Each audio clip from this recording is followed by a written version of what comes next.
Hello students, in today's lecture we are going to understand the basic concepts of the integrations.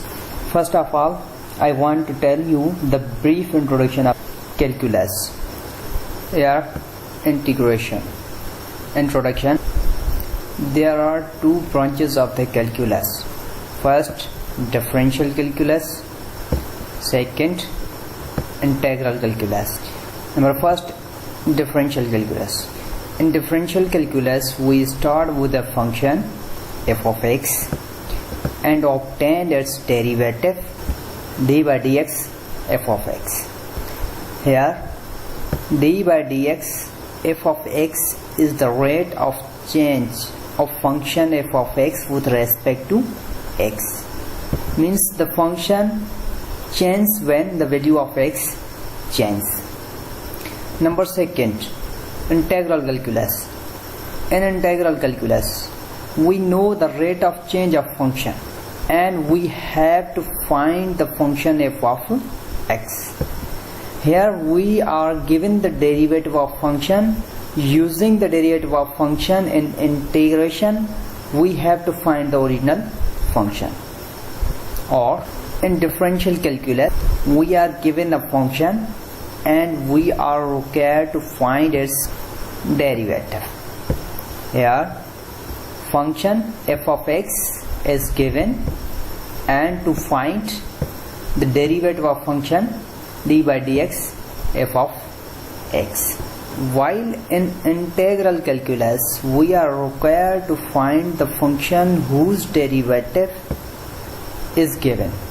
The derivative of function. What is to be find? To find function itself. The both processes are shown below by the figure. F of x, when you are given the f of x, you have to find its derivative d by dx f of x. You have given the function f of x, you have to find its derivative d by dx f of x. This process is called the process of differentiation. You are given a derivative d by dx f of x, which is equal to capital F of x, and we have to integrate it to find the function f of x. This process is called the process of integration or antiderivatives. Integration is also known as the derivative. For example, if f of x is equal to x cube, then derivative of f of x is equal to 3x square. I hope you are very familiar with the derivatives, because without derivative you cannot integrate the function properly. You should understand the derivatives carefully and conceptually. Antiderivatives. The antiderivative of 3x square is equal to x cube.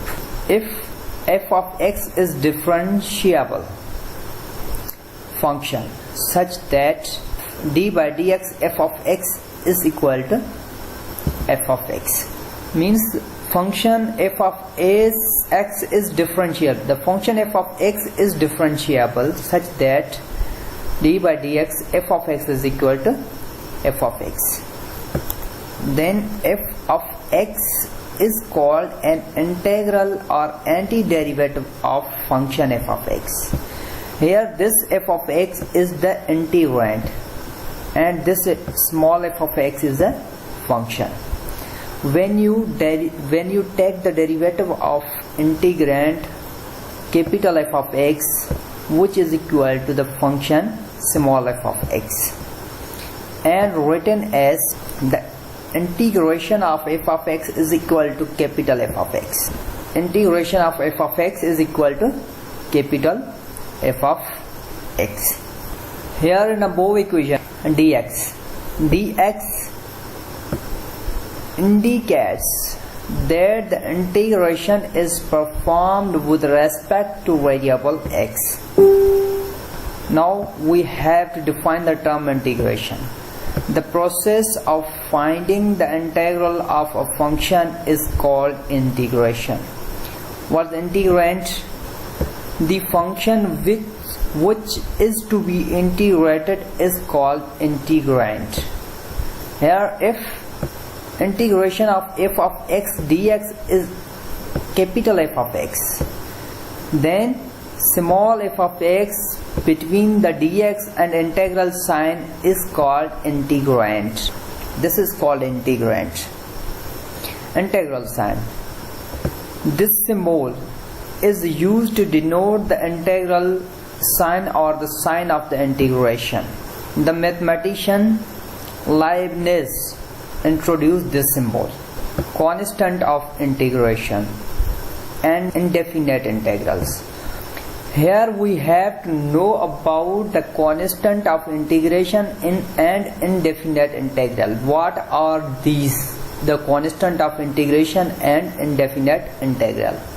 Let d by dx capital F of x is equal to small f of x means function, then integral of function f of x d by dx capital F of x plus c. Then we can integrate the function capital F of x as separate and the constant c as separate.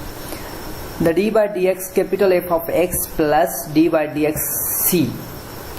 As we know that the derivative of a constant function always equal to 0, and d by dx capital F of x plus 0, which is equal to f of x.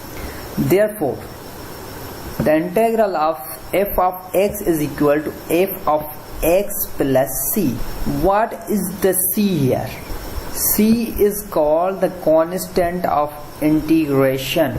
Since integral of f of x dx is equal to capital F of x plus c involves the arbitrary constant c, that is why it is called indefinite integral of f of x, because the value of c is not definite.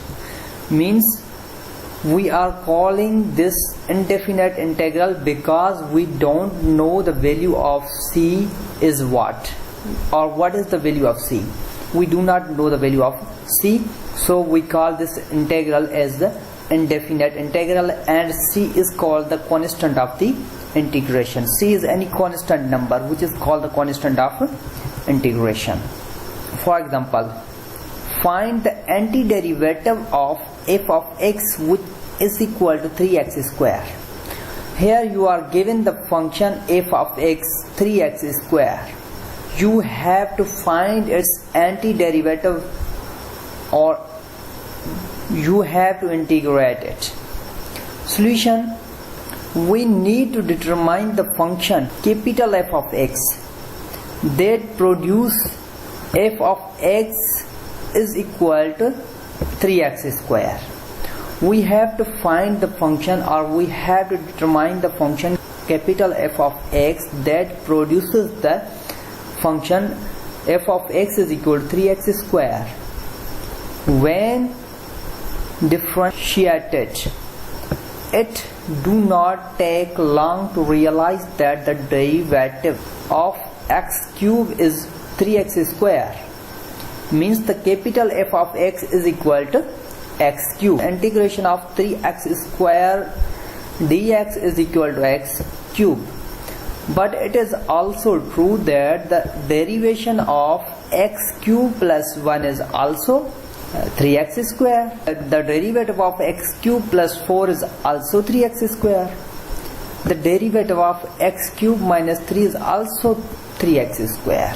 In fact, we have to generalize this formula as d by dx x cube plus c is equal to 3x square for any constant c. Means the value of c could be any number. We don't know what it will be. In the view of this, we say that integration of 3x square dx is equal to x cube plus c, not this one, only this. Properties of indefinite integrals. If f of x and g of x are any functions of variable x, the following properties are always true. Number 1, if two functions f of x and g of x are added and integrated, then we can integrate a function f of x and g of x separately. Then we can add the integrals of these functions. You can integrate both separately and then add up them. Means two functions is to be added and integrated over.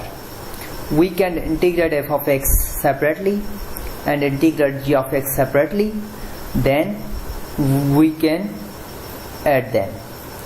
Or if two functions f of x minus g of x are integrated, then we can integrate f of x separately, g of x separately, and then both can be subtracted or added together.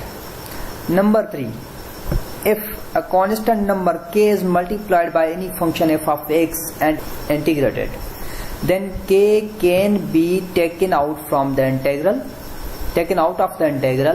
and function can be integrated. And k is any constant may be taken out of the integral, provided that the antiderivative of f of x and g of x exist. The integration of any constant number will be the constant multiplied by x plus c. The integration of any constant number k dx is equal to k into x, k times of x plus c, and k being any real constant number.